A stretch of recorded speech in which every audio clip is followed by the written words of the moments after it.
Marina.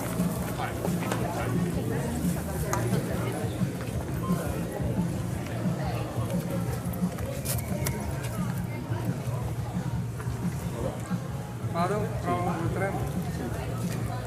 Zingaretti parla alla gente comune, Adesso parlo sempre gli stessi dritti.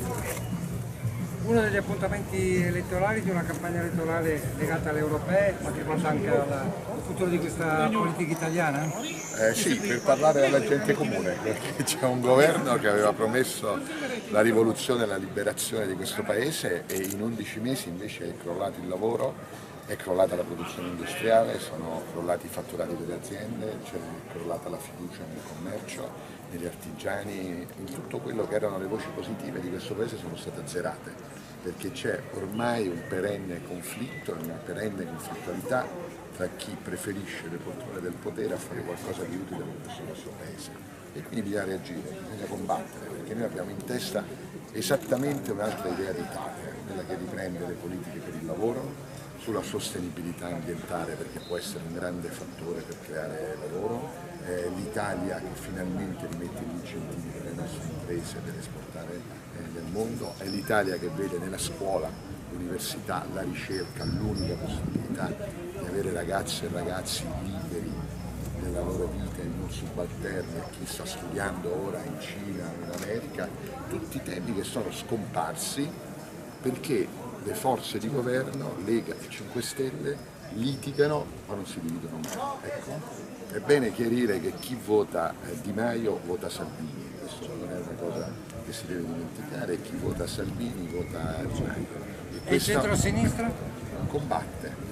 Combatte nella forma in cui ci hanno chiesto gli italiani, uniti. Questa è la grande novità di questa campagna elettorale, forse la vera, unica grande novità. La lista unitaria del Partito Democratico è una lista aperta, unitaria, proprio perché gli italiani ci hanno detto basta litigare, basta egoismi, basta personalismi e abbiamo un programma unitario che mette dentro le energie migliori di questa nostra Italia, proprio per portare pagina. E se pensate bene, chiudete gli occhi e guardate a quella scheda elettorale, il voto a quel simbolo della lista unitaria del Partito Democratico è l'unica vera garanzia per portare pagina in questo Paese. Segretario, siamo in Veneto, qui c'è il tema dell'autonomia che è un tema molto richiesto ma allo stesso tempo di attesa ormai, di stallo, c'è stallo sulla richiesta di autonomia del Veneto. Guarda, il tema è capire dove non c'è stallo in questo momento nel governo della Repubblica, perché c'è stallo ovunque. Noi abbiamo denunciato quanto questo stallo, questo costo dell'incertezza, anche su questo tema costa agli italiani in termini di credibilità. Le economie si fondano sulla fiducia, gli imprenditori investono se c'è fiducia, le persone comprano se c'è fiducia e questa fiducia è venuta meno proprio perché viviamo nel tempo dell'incertezza o di una competizione folle come quella annunciata ieri dal ministro Salvini, lo ha chiamato decreto sicurezza 2. Ma sulla sicurezza in quel decreto non c'è nulla, perché sicurezza vuol dire presidio dei quartieri, investimenti sulle forze dell'ordine, patti con i comuni per rendere le città più sicure, vuol dire non tagliare, anche ormai aumentare gli stipendi alle forze dell'ordine, vuol dire comprare i volanti, vuol dire tante cose che in quel decreto non ci sono. L'unica cosa secondo me grave, hanno dato un prezzo alla vita di un essere umano che rischia la vita, che sono 5.000 euro. Ecco, io penso che non sarò mai come Di Maio complice di Salvini in questa follia, perché veramente si sono spinti oltre. Lo chiamano decreto sicurezza, ma è l'ennesimo, come l'autonomia, gioco per sulle spalle degli italiani costruire un maledetto atroce. Lei ci crede come PD, come la vede il tema dell'autonomia oggi? Io credo nell'autonomia che migliora la qualità della vita, anche come Presidente di Regione.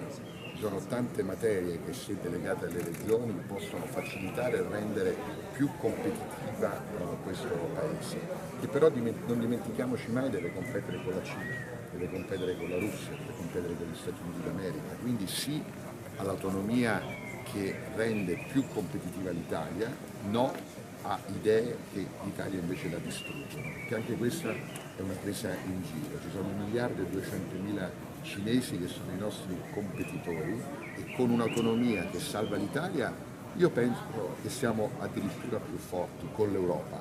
Se cominciamo a distruggerla diventa tutto più difficile, ma la cosa più grave è quanto questi temi vengono utilizzati per fare comizi e poi vengono dimenticati quando bisogna prendere delle decisioni.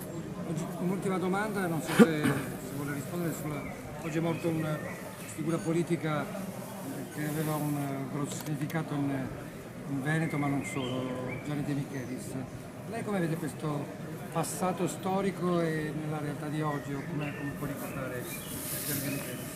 Io non ho mai avuto l'occasione di conoscere De Michelis, conosco la storia di questa democrazia che è fatta di personalità che mi hanno segnato il corso, sicuramente lui è stato una di queste. Grazie molto.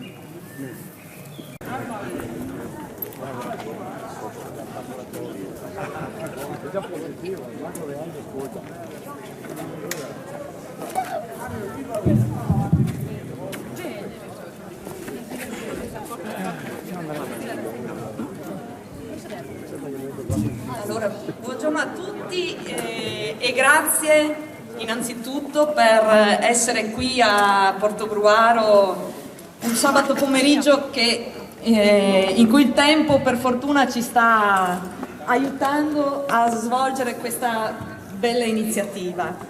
Per chi non mi conosce, io sono Irina Drigo, consigliere comunale qui a Portogruaro, iscritta al Partito Democratico, faccio parte del circolo di Portogruaro, circolo che come tanti altri in Italia sta lavorando molto e in questi anni non ha mai abbandonato il territorio di Portogruaro e portogruarese in generale.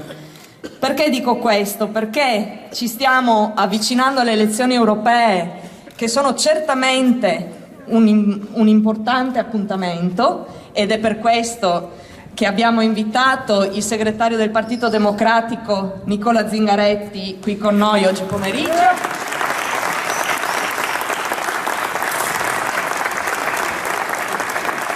E il candidato alle elezioni europee Achille Variati, che vedete qui con noi. Dicevo, le elezioni europee sono sicuramente, senza dubbio, un importante appuntamento durante il quale il PD deve dimostrare di avere il polso della situazione, di saper parlare con gli elettori. Ma la presenza del segretario nazionale di un partito, di un grande partito come il Partito Democratico, in un territorio come il nostro, segna anche una presenza importante per quanto riguarda il lavoro dei circoli sul territorio e soprattutto il lavoro che alcuni candidati sindaci e candidati consiglieri comunali stanno facendo in questi giorni per cercare di portare avanti e di dare più valore ad una politica nella quale noi crediamo fortemente, che è la politica della solidarietà, dell'uguaglianza, dell'inclusione, della giustizia sociale. Questi sono temi che sono stati un po' trascurati, secondo me, secondo il Circolo di Portogruaro, negli ultimi anni, e sono temi che il PD deve riprendere fortemente. E io sono certa che i candidati dei 6 comuni che andranno al voto insieme alle elezioni europee rappresentano proprio questo nel territorio portogruarese.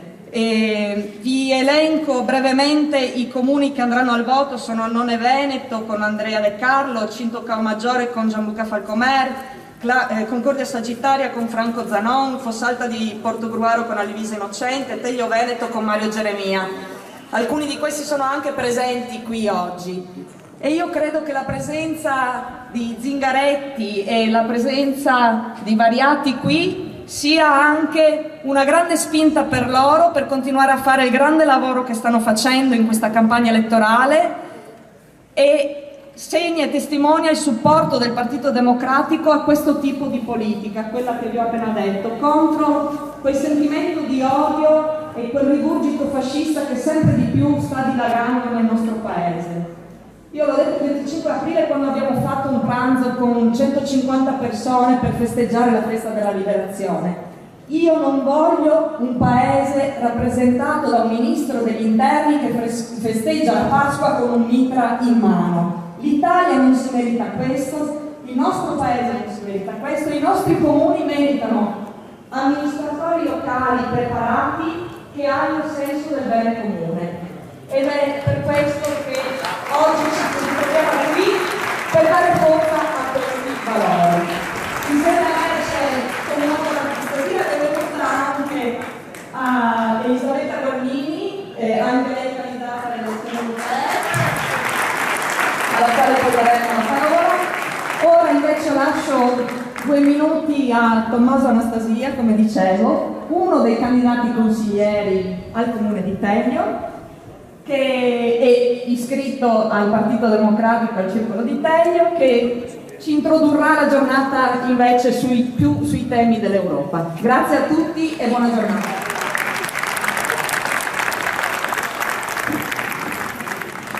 Buongiorno a tutti, mi chiamo Tommaso Anastasia, come è stato detto poco fa, e faccio parte del circolo del PD di Teglio Veneto e faccio quindi parte di quel patrimonio inestimabile che il PD ha e che deve curare. Avvicinandoci in questo periodo alle elezioni comunali ed europee abbiamo anche cercato di guardarci un po' attorno agli altri circoli che spesso nel quotidiano rischiamo di non conoscere, anche tra circoli vicinissimi tra loro, a pochi chilometri. L'idea è quella di costruire una rete ed è un progetto che molto spesso io sento ribadire e proporre, bisogna riuscire a realizzarlo. Perché? Perché costruire una rete significa riuscire a costruire interessi forti e soprattutto adesso che ci stiamo avvicinando alle elezioni europee, che l'Italia riesca ad esprimere una voce unica, interessi compatti e importante. Io lo trovo estremamente affascinante, forse per noi è già difficile immaginare che in questo stesso momento ci siano dei comizi, degli incontri, delle riunioni in Lazio, in Calabria e persone che stanno parlando di Europa. Sicuramente in questo stesso momento sta accadendo anche in Germania, in Francia, in Polonia, in Grecia e tutti si stanno chiedendo quali interessi portiamo avanti in Europa e sicuramente si stanno dicendo, siccome la partita si gioca là, dobbiamo mandare i migliori di noi. E allora io mi chiedo se la Lega piuttosto che i 5 Stelle si stanno facendo la stessa domanda. E chiedo anche a voi, che siete qui e quindi penso persone interessate alla politica, quanti candidati dei 5 Stelle o della Lega conoscete, della nostra circoscrizione? Al di là di Matteo Salvini che è candidato in tutte e 5 e quello lo conosciamo, ma in Europa non ci andrà. E noi invece portiamo persone di cui non solo conosciamo il volto, ma anche le competenze. Allora io, più che un'introduzione, che non ne ho le capacità, vorrei rivolgere solamente una domanda. Una domanda la cui risposta deve essere secondo me chiara a tutti gli elettori del PD, e cioè se vogliamo più Europa o meno Europa.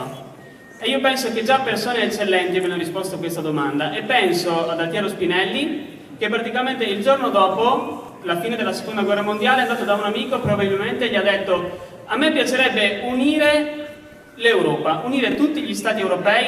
Il giorno prima ci stavamo bombardando. E faccio una battuta, io a volte ho paura di andare dal mio segretario di circolo e chiedergli: facciamo rete con Portogruaro? E lui mi dice: forse stiamo volando troppo alto.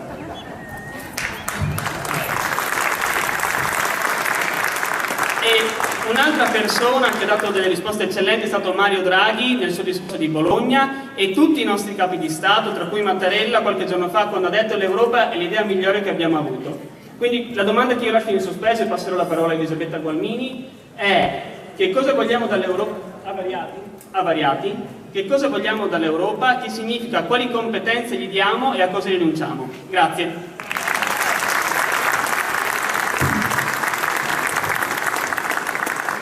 Buongiorno a tutti e a tutte. Io ho passato una vita pubblica, come sapete, al servizio del nostro territorio. Sindaco per 15 anni, con le mani pulite, e più volte in Consiglio regionale del nostro Veneto. E ho da dire quest'oggi, e mi fa piacere dirlo davanti al nostro segretario, un paio di cose. Permettetemi di rivolgermi direttamente alla Lega. La Lega ha tradito 3 volte il Veneto e mi spiego perché. Non tanto perché ha abbandonato la parolina nord dal suo simbolo, ma perché per 4 posti a Roma, ve la ricordate la storia Roma-Ladrona? Per 4 posti a Roma hanno tradito anche l'autonomia del Veneto. Quell'autonomia che molti di noi hanno votato pensando che l'autonomia com'è possa essere responsabilità. L'hanno abbandonata.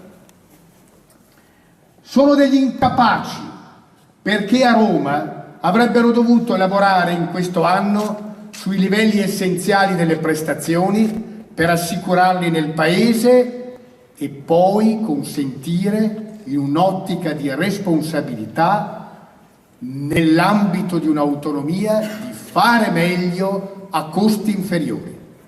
Nulla di tutto questo è stato fatto con una grande presa in giro di milioni di veneti che avevano votato per l'autonomia. 2. Hanno smesso di rappresentare quello smisurato popolo delle piccole imprese, portandole con una complicità con questo governo nazionale, portandole verso la crescita zero. Le nostre imprese portate a crescita zero.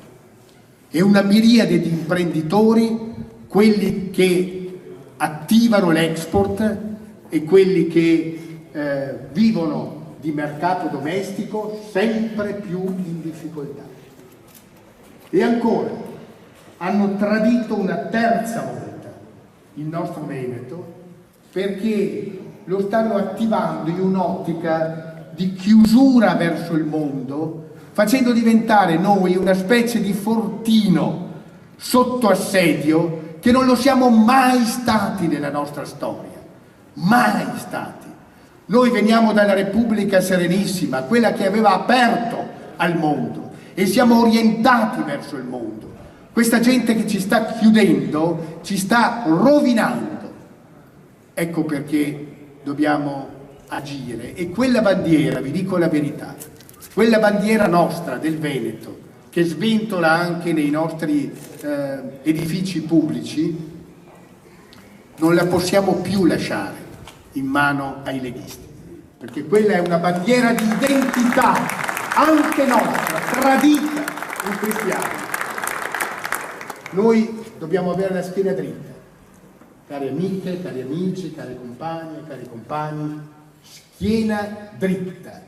Noi dobbiamo difendere il lavoro e sappiamo che per le nostre imprese la difesa del lavoro, le nostre imprese che sono orientate all'export, vuol dire agire con serietà e competenza in Europa per attivare ad esempio una giustizia fiscale che faccia in modo che le stesse imprese possano contare sull'attivazione minima della fiscalità uguale per non avere delle differenze che sanno il sapore della ingiustizia.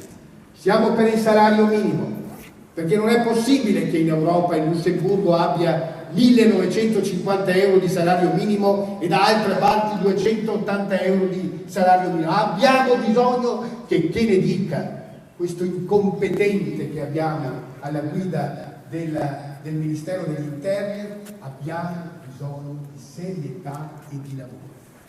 Sapete che sulla questione, ad esempio, degli immigrati, nella Commissione europea Libertà Civili, dove si determinavano le scelte per la revisione del Trattato di Dublino, i parlamentari europei della Lega non sono mai andati, non una volta. Questi vengono qui, ci raccontano le storie e quando devono rappresentare questo territorio non lo sanno rappresentare, sono degli incapaci. Ecco perché noi dobbiamo alzare la testa, scusami segretario, il tempo di prendere qui lo chiamiamo degli sberloni, dei ceffoni in faccia e non reagire, quasi fossimo sotto anestesia, secondo me questo tempo è finito. Abbiamo bisogno di un'Europa più sociale, un po' meno tecnica, un po' più aperta sulle grandi tematiche delle povertà e delle gente. Noi dobbiamo fare uno sforzo in questi 5 anni, io la penso così, Nicola, sono 5 anni centrali, perché se in questi 5 anni, dove sono sicuro, non vinceranno i sovranisti, vedrai che non vinceranno i sovranisti, ma noi abbiamo e avremo una grande responsabilità. 5 anni di revisione dell'architettura europea, perché così com'è, con questo tram tram grigio, se non lo motiviamo, se non lo trasformiamo, se non diamo una speranza di un'Europa delle genti e per le genti, fra 5 anni il sovranismo ci spazzerà via. Ecco perché queste del 26 di maggio sono elezioni fondamentali. E chiudo. Non so a voi, ma sono sicuro che avrete avuto la mia stessa sensazione quando abbiamo guardato quella fotografia di Salvini con il suo amico in una torretta col filo spinato sotto.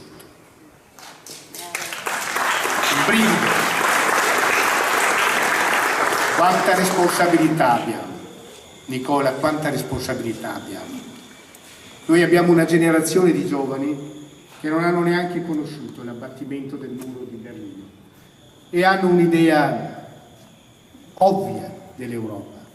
Non è un'idea ovvia dell'Europa.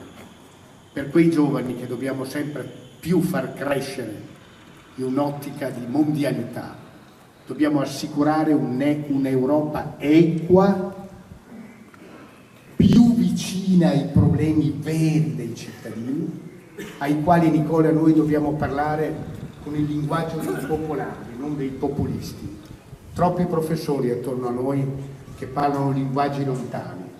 Torniamo a parlare il linguaggio della gente, perché noi siamo un grande partito di popolo e il partito di popolo parla la lingua del popolo. Tutto qua. Io mi sono candidato con la mia storia, che molti di voi conoscono, col mio amore per la terra del nord-est. Se dovessi diventare europarlamentare, la rappresenterò con lo stesso amore, con la stessa dedizione che mi ha portato fin qui in tutti questi anni. Viva l'Europa!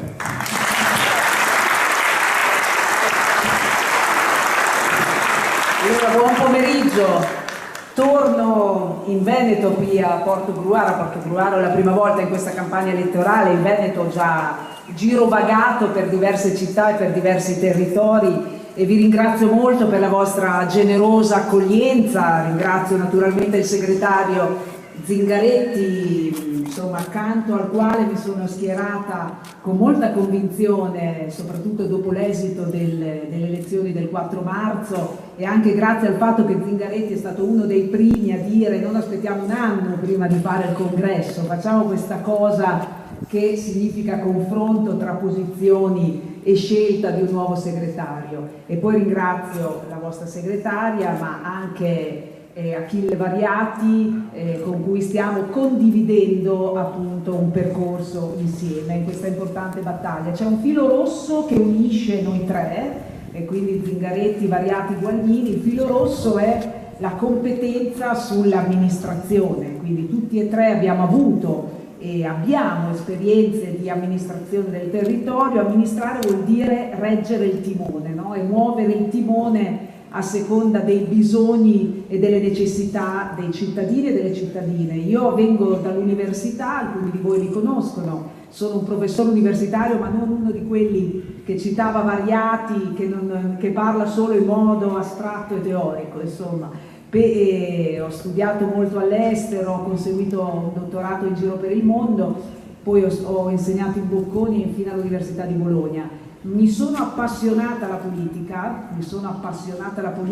quando sono diventata presidente dell'Istituto Cattaneo, forse qualcuno di voi lo conosce, che studia il comportamento elettorale, e poi da lì ho fatto il salto nella politica attiva come vicepresidente della Regione Emilia-Romagna. La Regione Emilia-Romagna ha moltissime cose in comune con il Veneto, la capacità di crescere, di innovare, l'export, la formidabile propensione all'internazionalizzazione. Penso però che dovremmo abituarci a ragionare come nord-est. Se vogliamo essere cittadini europei, siamo anche cittadini del nord-est, dell'intera circoscrizione, e quindi da parte mia tutto l'impegno e la serietà a rappresentare le 4 regioni su cui oggi facciamo campagna elettorale. In breve vi dico i 3 motivi per cui ho deciso di candidarmi alle elezioni europee, e sono 3 motivi che ritengo molto importanti. Il primo è questo: io sono convinta, e lo dico anche da studiosa, che queste siano le prime vere elezioni europee. Allora, scordiamoci una visione teleologica della storia, cioè il fatto che la storia abbia sempre la finalità di progredire per necessità verso il meglio, cioè scordiamoci il fatto che il progetto europeo stia lì per necessità, a prescindere dagli avvenimenti storici o da quello che facciamo noi. In verità la storia non procede sempre per vicende migliorative successive, ma spesso ci offre dei colpi di scena, oppure ci offre davanti delle curve, dei tornanti molto ripidi che potremmo appunto intraprendere. E io penso che queste elezioni europee non saranno più elezioni di second'ordine, cioè quelle un po' distanti, lontane dalla vita dei cittadini, ma sono una battaglia politica vera e propria in cui si decide se tenere in piedi quel progetto di pace, di coesione, di armonia, di fratellanza e soprattutto di crescita e di benessere che le generazioni precedenti hanno costruito, per cui hanno dato anche il sangue prima di noi, oppure se si intraprende una strada di progressiva disgregazione di quel progetto. Allora, di fronte a questo video bisogna fare 2 cose. La prima è metterci la faccia in maniera convinta, determinata. Il centro-sinistra molto spesso non ha brillato sulla convinzione, sulla visione, sull'identità. L'identità deve essere molto chiara, noi dobbiamo buttare il cuore oltre l'ostacolo, cioè dire che c'è bisogno di più sovranità per questa Europa, di cedere più sovranità all'Europa. C'è bisogno di una Europa migliore, ma che effettivamente faccia delle cose e abbia delle competenze vere. Noi dobbiamo essere profondamente europeisti, senza se e senza ma. Poi è evidente, come dirò, che l'Europa va cambiata, ma non ci può essere ambiguità su questo. L'Europa vuol dire società aperta, vuol dire inclusione, vuol dire tutela e protezione per i piccoli stati nazionali, perché ti dà delle opportunità, vuol dire cultura, vuol dire mobilità, vuol dire arricchimento, umanesimo, libertà per tutti noi. Su questo dobbiamo essere molto chiari.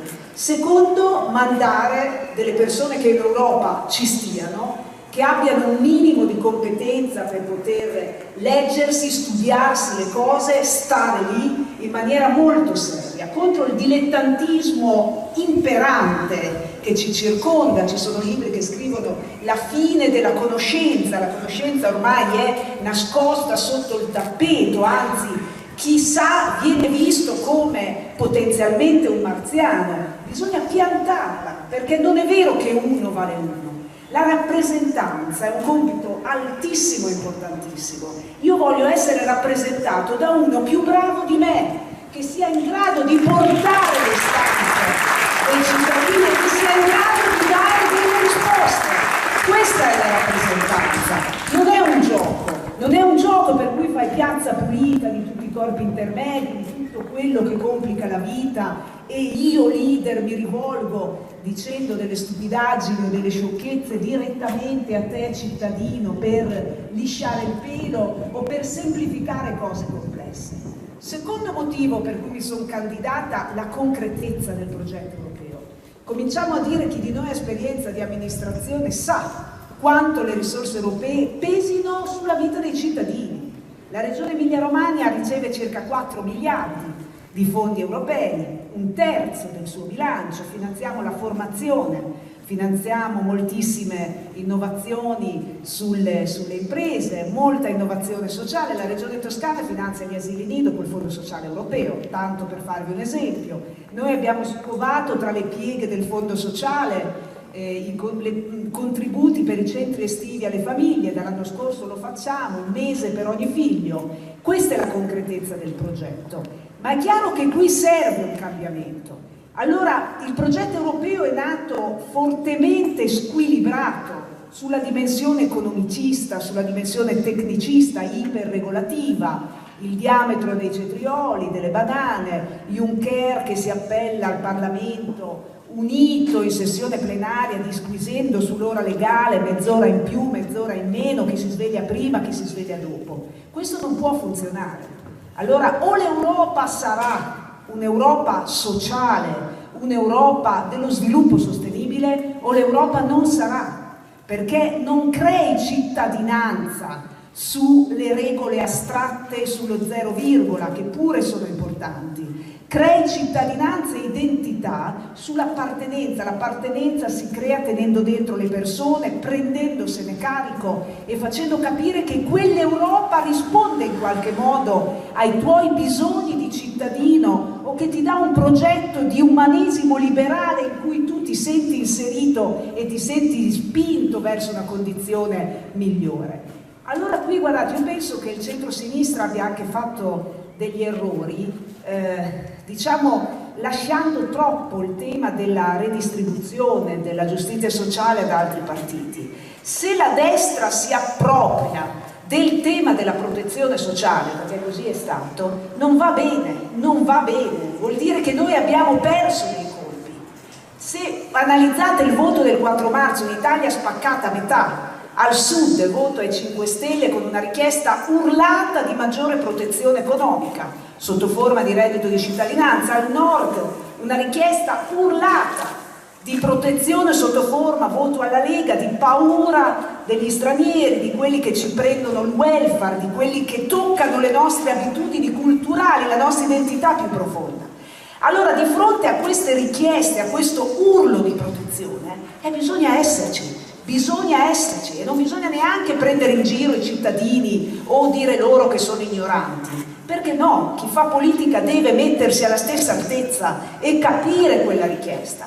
Allora gli stati nazionali, le regioni, i comuni faranno fatica ad occuparsi delle esigenze di protezione dei loro cittadini perché non avranno risorse infinite, e l'Europa è lì per darci delle opportunità, per parlarci di una legge europea sulla non autosufficienza, che è il problema di questo continente, per parlarci di uno zoccolo minimo di livelli essenziali delle prestazioni anche a livello europeo, che dica guarda che ci prendiamo carico, non ci devono essere troppe diseguaglianze tra i cittadini. Allora la sfera dell'ambiente, del benestare, cioè del sociale, è lì che noi creiamo coesione e fratellanza, ed è lì che concretamente possiamo dire questi diritti sociali sono per tutti e ci riconosciamo in quelli e sono abilitanti, perché i diritti sociali sono più importanti di quelli civili, tu sei un cittadino che partecipi, e anche di quelli politici, perché se hai una buona istruzione o fai l'Erasmus o ti formi, magari esprimi meglio la tua cittadinanza o puoi votare meglio perché sei più informato.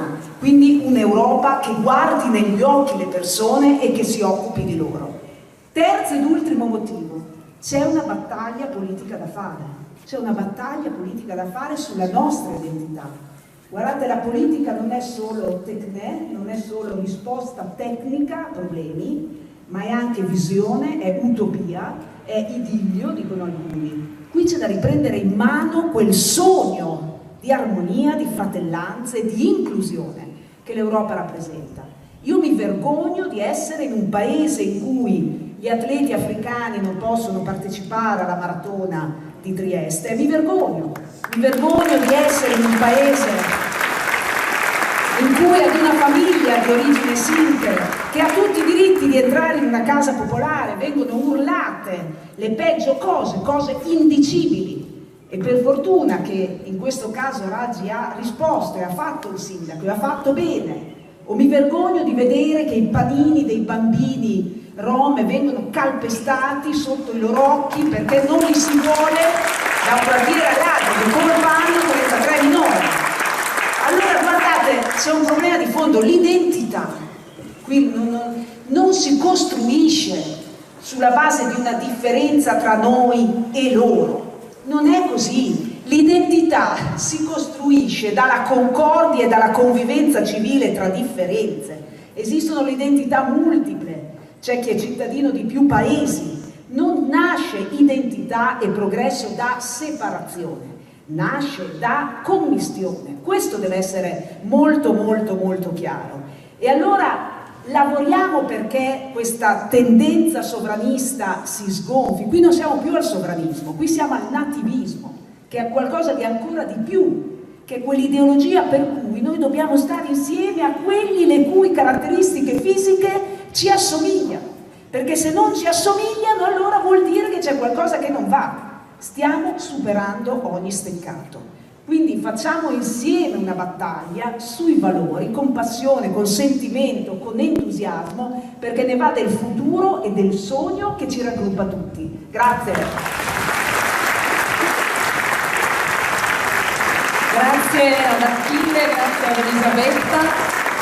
Prima di lasciare la parola al nostro segretario, permettetemi un ringraziamento ad alcuni onorevoli presenti che vedo tra il pubblico, a tutti i segretari di circolo, anche quelli che vengono da lontano, tipo Chioggia, Mestre, eccetera. È un piacere, vedo il sindaco di San Donà, grazie mille per la vostra presenza.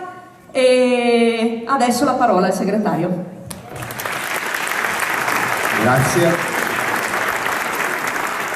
Io questa mattina ero in una trasmissione televisiva con Maria Latella, ora sono qui, fino a questa sera farò altre 4-5 forse iniziative in Veneto, domani in Piemonte, dopodomani tornerò in Lombardia, ieri ero in Campania, come è giusto che sia, come stanno facendo le nostre candidate e i candidati. Però fatemi dire, questi appuntamenti sono utili per lanciare dei messaggi, ma anche, e io vorrei fare soprattutto questo, per lanciare un appello a tutti noi, a tutti coloro che sono e si sentono parte della vita della democrazia italiana, e questo appello è quello di avere la certezza e la consapevolezza che è tornato il tempo ora tutte e tutti di combattere una battaglia delle idee. Ci sono stati tempi della storia nelle quali con 3 incontri da Bruno Vespa, da Floris, da Santoro, le cose si rimettevano a posto. Noi non viviamo in questo tempo della storia, viviamo in un tempo della storia nel quale è molto importante, anzi fa la differenza, certo, che un leader, un segretario, dei candidati, delle liste si comportino bene e diano una battaglia politica, ma è molto importante combattere in ogni strada, piazza, negozio, autobus per lanciare dei messaggi, perché le persone si fidano in questo momento della storia della democrazia italiana molto più di chi si incontra per la strada che non per chi si vede o in televisione o solo per un momento di passaggio.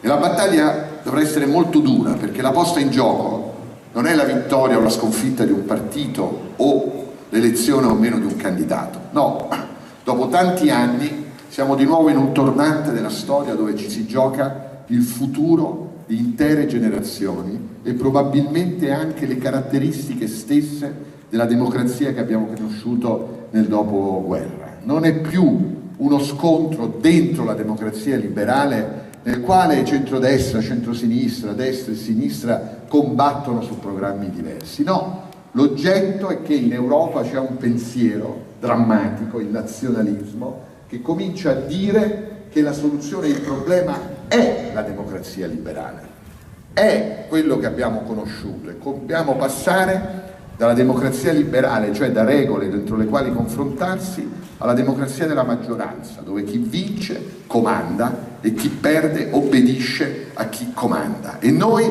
stiamo vivendo questo scontro che riguarderà certo noi, ma riguarderà i nostri figli, i nostri nipoti e tutto quello che abbiamo conosciuto. Combattere per me vuol dire fare 2 cose semplici. Primo, vi scongiuro guardare in faccia e negli occhi le persone, soprattutto coloro che non sono d'accordo, soprattutto coloro che sappiamo, sì, un anno fa, il 4 marzo, hanno fatto altre scelte perché catturate da un messaggio di ribellione, dall'illusione che attraverso un voto ai populismi, ai nazionalismi, finalmente si poteva uscire da una sensazione di paura. E io mi permetto di dire, ovviamente non ho condiviso quel voto, ma guardare in faccia alle persone vuol dire anche dirci tra di noi che quelle paure degli italiani probabilmente sono anche fondate, perché in Italia qualcosa è accaduto in questi anni e noi dobbiamo guardare quelle paure dei nostri concittadini. È accaduto ad esempio che c'è stato un crollo della quantità della produzione della ricchezza, soprattutto in queste zone, perché abituati ai mercati che erano dei mercati europei, all'improvviso con la crescita dell'Asia, della Russia e dei paesi dell'Est, è vero che c'è stato un crollo della quantità di ricchezza prodotta e questo ha messo paura, ha reso tante famiglie più fragili, tanti imprenditori più preoccupati, c'è chi ce l'ha fatta anche grazie a tante riforme, a rimettere in moto con l'innovazione, però questa è stata la paura. E poi è accaduta un'altra cosa, che poi forse, se ci vogliamo dire la verità, anzi ce la siamo detta al congresso, noi abbiamo visto poco, insieme a un crollo della quantità della ricchezza prodotta è accaduta un'altra cosa oscena, e cioè la più grande crescita dal dopoguerra degli indici delle disuguaglianze sociali, che hanno distrutto in tante famiglie tante certezze sulla possibilità di accedere a dei beni comuni, alla scuola, alla formazione, ma anche alla corsa dell'autobus, perché ti accorgi che non è più ogni 10 minuti ma ogni 18, perché è stata tagliata una corsa, oppure alla retta per mandare a mensa tuo figlio, che non è più di 40 euro ma è di 60 euro. E quindi io, che ero sicuro di mantenere una condizione di vita, sono costretto a fare al mio figlio il panino e trovo un mascalzone magari di sindaco o di preside che mette mio figlio col panino in un angolino della mensa per discriminarlo rispetto a quello che è invece la condizione di vita delle persone. Ma queste cose sono accadute, è passato il messaggio populista e queste paure sono state raccolte, rappresentate, sono state usate per raccogliere voti, raccogliere consenso, e questo ha provocato tanto disorientamento. Ma allora perché dico bisogna combattere? Dicendo la verità, ecco il secondo punto, perché quella capacità di rubare le paure delle persone e di rappresentarle non ha voluto dire in quest'anno poi costruire delle soluzioni a quelle paure. Noi dobbiamo essere coloro che raccontano a questo paese che cosa è accaduto in questi 11 mesi nei quali tutti si aspettavano la rivoluzione. La verità vuol dire che dopo 11 mesi, ed è questa la cosa grave, la cosa gravissima, la spesa pubblica è di nuovo esplosa, siamo di fronte di nuovo a una crescita della spesa pubblica incontrollabile, e non io che sono una persona di parte, ma il ministro del tesoro di questo governo 48 ore fa sul Sole 24 Ore, e cioè il più autorevole giornale economico e finanziario del paese, ha detto la verità: dopo le elezioni in Italia noi dovremo o aumentare l'IVA o tagliare i servizi alle persone, perché mancano almeno 40 miliardi di euro di debito pubblico e scatteranno le clausole di salvaguardia. E questo non è successo per caso, è successo perché non hanno avuto la capacità, bloccati come sono, di mettere in campo delle politiche per l'Italia. Tutti i cantieri italiani sono bloccati perché hanno due idee diverse dello sviluppo, e non solo i cantieri aperti, anche quelli che dovrebbero aprire. Questo costa in termini di lavoro che non c'è, in termini di fatturato delle aziende, e questo abbiamo visto che cosa vuol dire. Poi produrre questo vergognoso sblocca cantieri che interviene solo sulle gare al massimo ribasso, sull'accesso alle gare senza selezione, alzando il cuore, favorendo i poteri criminali, o peggio norme che faranno di tutto eccetto che sbloccare i cantieri, come la norma per cui se partecipano 3 ditte, una vince e le altre 2 possono fare il subappalto e farle loro. Non sblocca nulla in termini di burocrazia. Questa è l'Italia che in questi 11 mesi è nel nord. Hai ragione qui a proposito di tradimenti, proprio qui dove voi producete ricchezza per questa vostra comunità c'è stato il crollo della produzione industriale, ieri è uscito il dato, meno 1,7%, c'è il crollo non solo della produzione industriale ma del PIL. Nel settembre 2018 il governo disse e scrisse 1,4%, cresceremo dell'1,4%. A dicembre hanno detto cresceremo dell'1 e ora sappiamo, e lo dicono loro perché lo hanno scritto, oscilliamo tra lo 0 e lo 0,2. E io sono presidente di regione, non solo crolla l'occupazione, ma la cosa drammatica che Salvini non dice mai si parla, ride, si fa i seri, ma non lo dice mai.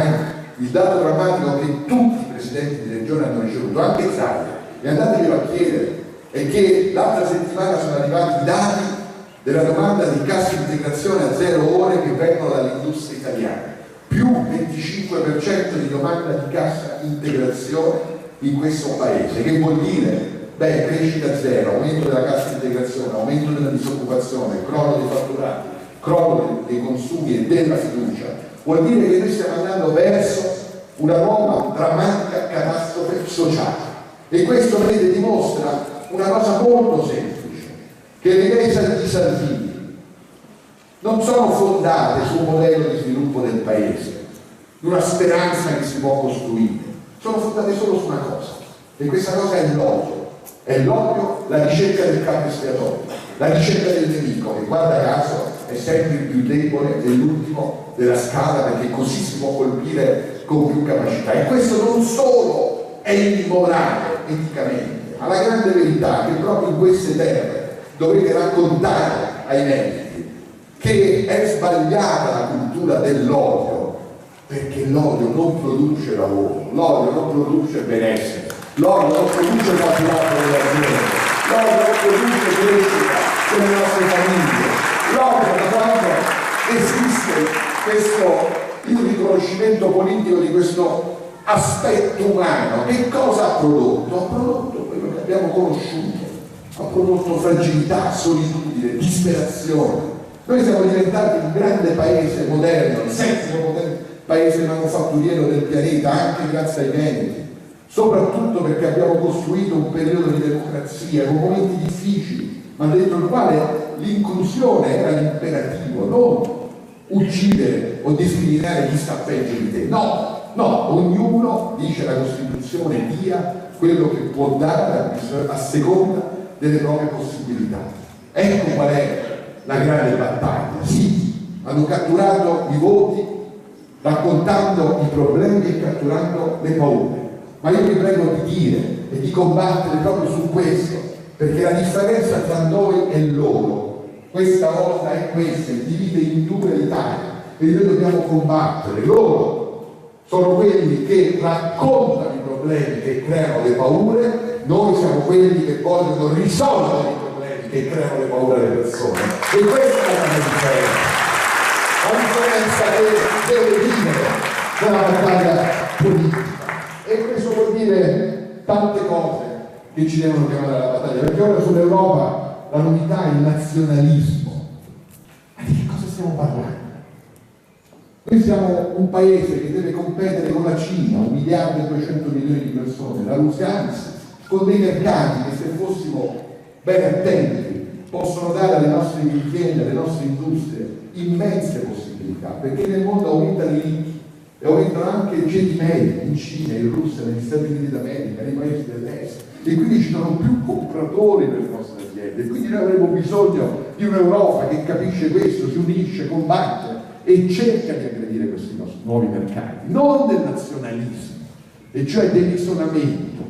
Parlo in Veneto, ma voi conoscete più di qualsiasi altra regione d'Italia, proprio perché siete stati e siete una regione di confine, di un confine che nella storia degli ultimi 500-600 anni è sempre stato quello più turbolento dalle invasioni, il prezzo di sangue che ha dato il Veneto durante le guerre mondiali. Ma guardate che le guerre mondiali nascono proprio dai nazionalismi, dall'odio, dalla solitudine, dall'idea pazzesca che i nostri nemici sono coloro che stanno ai nostri confini. No, io nel mondo oggi nemici non li vedo, ma vedo la possibilità insieme, e questa è la nostra Europa, di essere più forti per competere con chi oggi è più forte di noi. Questo ce lo dobbiamo mettere in testa, altro che nazionalismo. La Cina investe in sviluppo e ricerca 410 miliardi di euro, gli Stati Uniti d'America 450 miliardi di euro di sviluppo e ricerca, l'Italia da sola 26 miliardi di euro, 900 miliardi due paesi, 26 noi. Ma dove andiamo da soli? O noi mettiamo insieme una nuova Europa che nel mondo combatte, come fu nella storia l'Italia dei comuni, e noi costruiamo una nuova dimensione di un attore europeo che unisce il meglio di questo continente, che è già nelle culture di questo nostro popolo. Ma non abbiamo sofferto quando abbiamo visto Notre Dame bruciare, perché la sentiamo parte di quello che noi siamo diventati, perché così è stata la storia umana. E chi vuole dividere, chi vuole colpire, non guarda avanti, guarda al passato, e non guarda avanti, sapete perché? Perché non ce l'hanno un'idea di futuro, e quindi, non avendo un'idea di futuro, mettono in campo le ricette del passato, perché illudono le persone che tornando indietro si starà meglio. Ecco perché bisogna combattere dicendo la verità. Sì, ci sono idee di sviluppo diverse, noi sappiamo che le priorità sono diverse e anche le ricette sono diverse ad esempio sul fisco, sulle tasse. Io reputo una vergogna che Salvini gira in Italia dicendo che vuole, per salvare i problemi italiani, introdurre la flat tax. Ah, complimenti, la flat tax, lo dicono in inglese perché si vergognano forse di dirlo in italiano, vuol dire che chi è ricchissimo e chi è operaio deve contribuire allo Stato allo stesso modo. Io dico vergogna a chi pensa una cosa di questo genere, perché la Costituzione che dice un'altra cosa, e noi abbiamo fatto un'altra cosa, e ci batteremo su questa, nelle strade, nelle piazze, raccogliendo le firme. Se ci sono quei 13 miliardi di euro che dicono che ci sono per fare questa riforma, noi ci batteremo contro la flat tax e diremo un'altra cosa: tutti i 13 miliardi vanno, casomai, finalmente ad abbattere le tasse sul lavoro per i salari medi e alzare gli stipendi più bassi di questo paese. Perché una delle priorità d'Italia è che le persone non arrivano a fine mese, anche quelle che lavorano, oltre a coloro che sono fuori dal ciclo produttivo. Si rimettano alle aziende gli incentivi 4.0 sull'innovazione, quelli sulla sostenibilità ambientale, perché se noi vogliamo competere sulla qualità del prodotto dobbiamo aiutare le nostre aziende a farli costare di meno, e l'autoproduzione energetica non solo riduce l'inquinamento ma rende anche più competitivo il prodotto, e quindi bisogna avere in testa un'idea di sviluppo che rifonda il proprio modello di sviluppo. C'è un'idea di futuro, un'idea di futuro è finalmente scommettere sul fatto che non possiamo permettere nel 2019 che le nostre ragazze e ragazzi siano e vivano la propria vita in maniera subalterna con chi oggi sta studiando non a Venezia, a Milano, a Palermo, a Napoli o a Torino, no, ma sta studiando ora in quello che sarà l'unico mercato globale del lavoro, a Shanghai, a Tokyo, a Washington, a Berlino, a Parigi.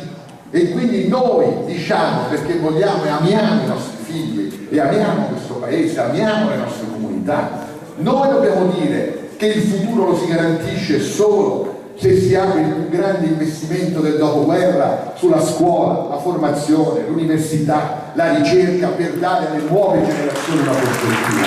Anzi, la prossima settimana prenderemo quelli che, guardando in faccia i tassi di dispersione scolastica che nessuno vuole guardare, che sono i peggiori d'Europa, perché noi abbiamo il tasso più alto di dispersione, e cioè di ragazze e di ragazzi che non studiano, non lavorano e non fanno più niente.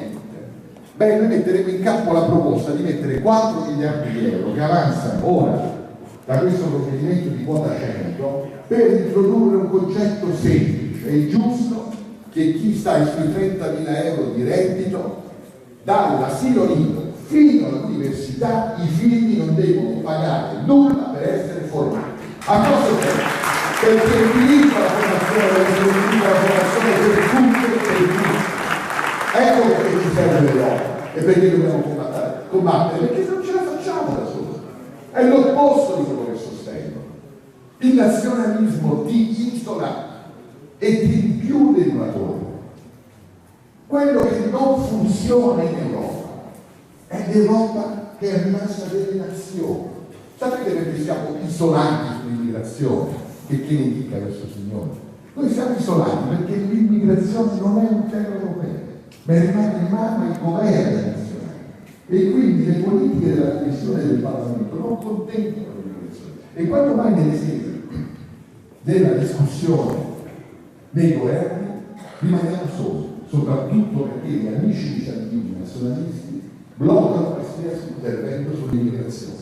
E quindi la verità è l'esatto opposto di quello che raccontano. No, noi l'Europa la vogliamo, ne abbiamo bisogno le nostre aziende, i nostri figli, per fare il piano europeo sulla formazione. Fatemelo dire, visto che stanno cambiando i consumi, stanno cambiando nel web e stanno chiudendo i negozi dei nostri centri storici perché si compra tutto sul cellulare, con grandi multinazionali che prendono i soldi nostri e poi pagano le tasse nei paradisi fiscali.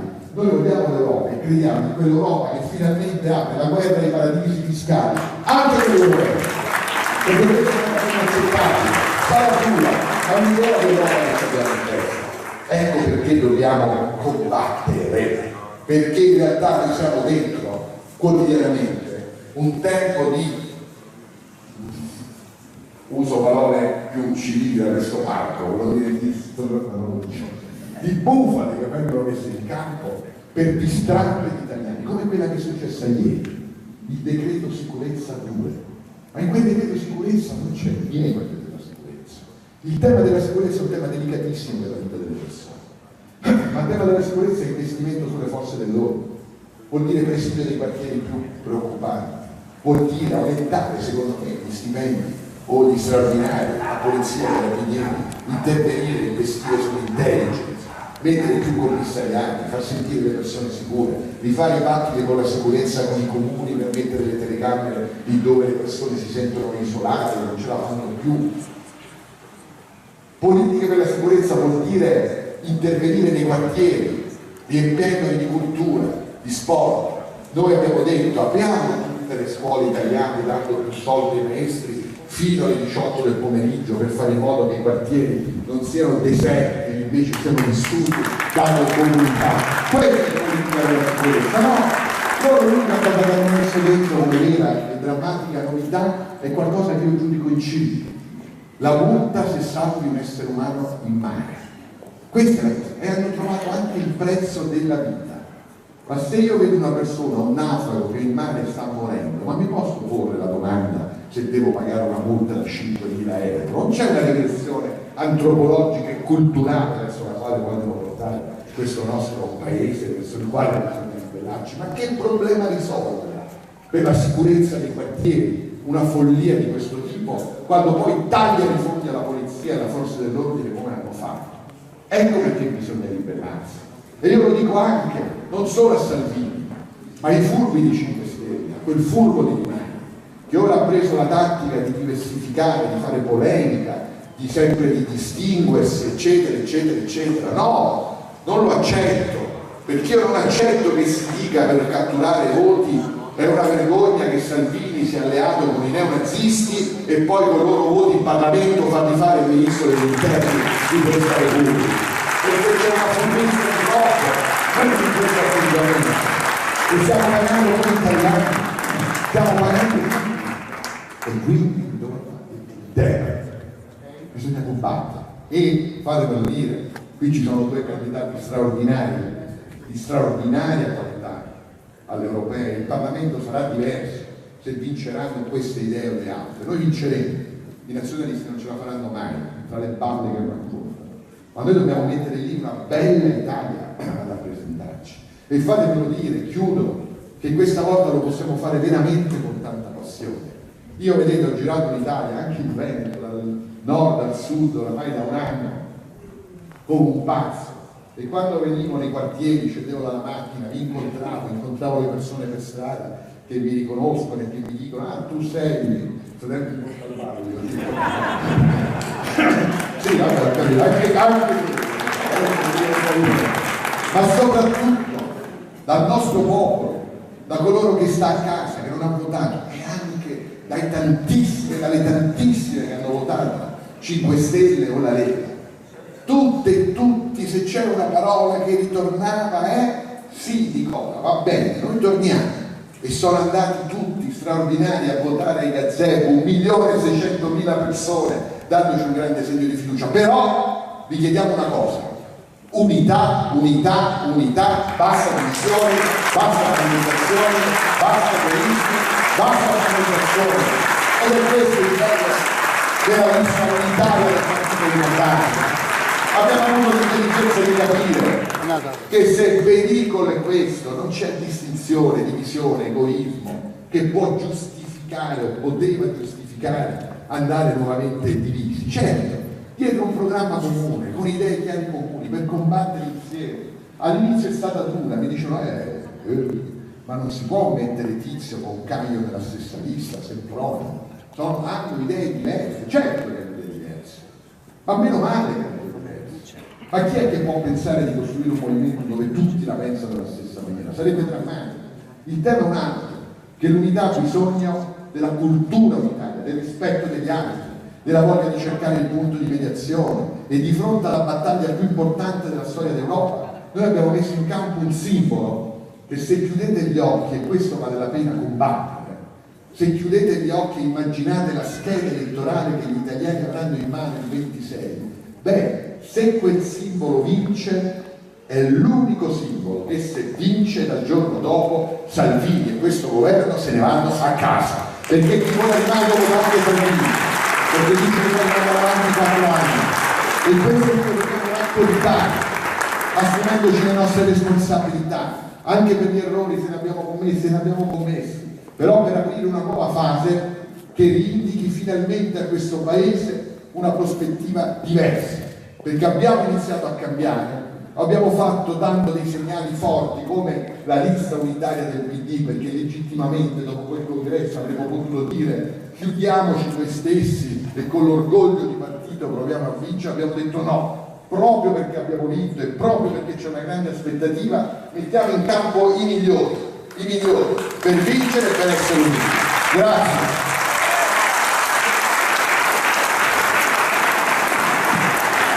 Ai candidati sindaci, ai segretari di circolo, una foto insieme al segretario.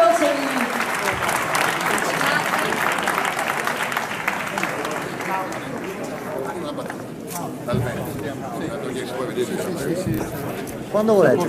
Sì? Girando il nord, il Veneto, ma come in altre parti del paese, trovo negli imprenditori, nei lavoratori, in quelli che stanno entrando in cassa integrazione, tanta preoccupazione, perché questo governo che litiga su tutto, quando risolve i problemi degli italiani comincia a stancare, e quindi occorre un'alternativa vera che noi vogliamo costruire a partire dalla vittoria della lista unitaria europea. Grazie. Grazie. Comunque solamente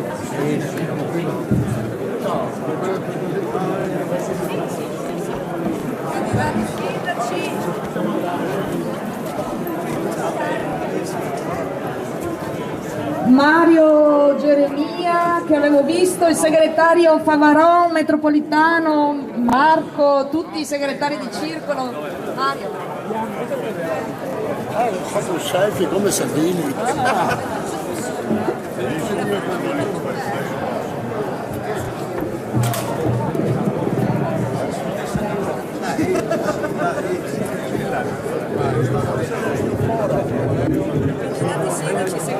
Ciao a tutti.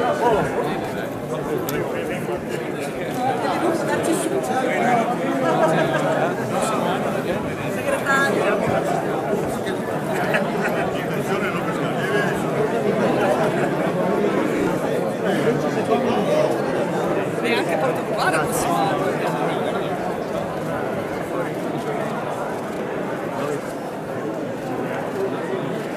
Silvia.